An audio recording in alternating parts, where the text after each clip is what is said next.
Welcome back to the Giving Bartender Home Edition. My name is Christos. Today we're gonna make one of the most complex and easy to make cocktails. We're gonna make a last word. Let's go. Okay, so let's talk about the last word.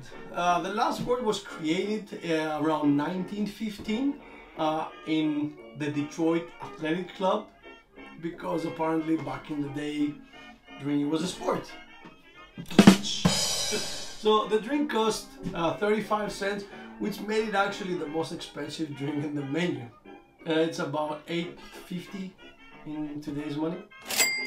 It surprisingly was popularized by Frank Fogarty, who was not a bartender, but a vaudevillian, something like that, who was a sort of a traveling performer, and he would praise the drink in the different cities that he was performing in. So the last word became more known during Prohibition and a little bit after, but we do lose track of the drink after the 1940s. It does appear in 1951 on print in Ted Saucier's book. It's called Bottoms Up. We got a picture here. But by then it had mostly fallen out of favor. It was after decades of being lost in history that Murray Stenson actually found it in 2004 while he was working in the Seattle Zigzag Café, and he was looking to introduce in the new menu some old classic cocktails, and he came across the Bottoms Up book. The drink caught on, and the rest, as they say, is history. The drink was a front runner for the resurgence and the revival of the cocktail culture, and for a good reason.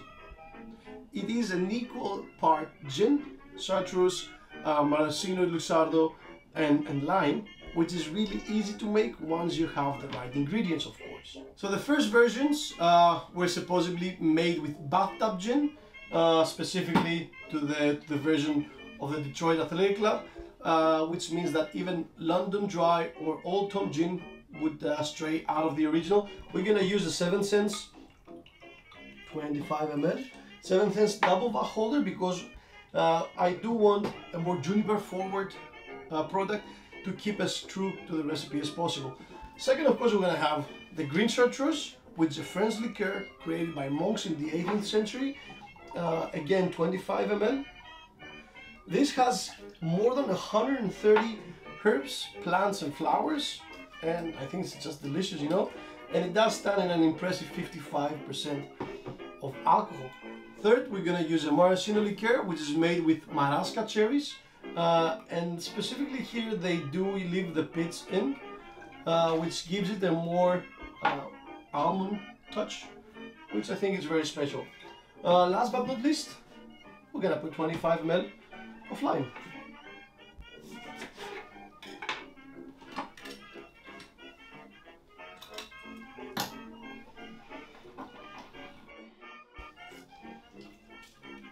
Perfect. And we're gonna ice our tin.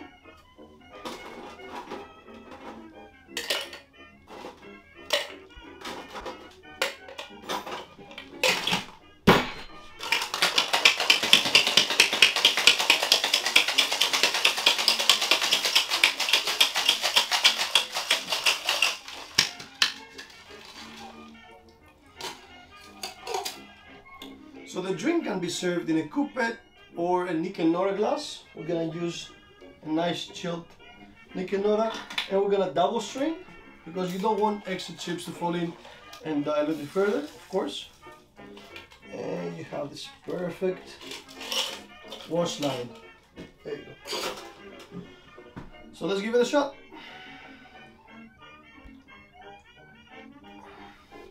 Oh, it's fantastic. You know, every time I have this drink, I fall in love with it again and again.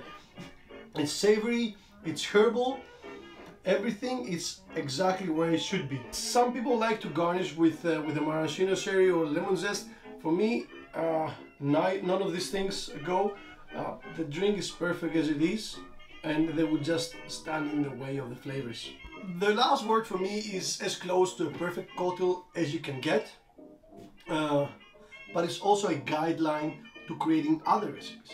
once you understand what you're working with, you can mix and match other ingredients, and we have many great recipes like paper plane, like the final word. You can change the gin for bourbon, you can change, you can put some mezcal, you know, to make it more earthy and savory, or you can have some agricole, you know, the possibilities are unlimited. It is like having a map. So last, I want to say that if you're actually building a home bar, I would highly recommend to invest in such bottles, because you can do so many things, so many different versions and so many different recipes. It is worthwhile. So this is the last word. I hope you enjoyed the video. Do subscribe. Let us know what you think in the comments, and we'll catch you on the next one. Cheers.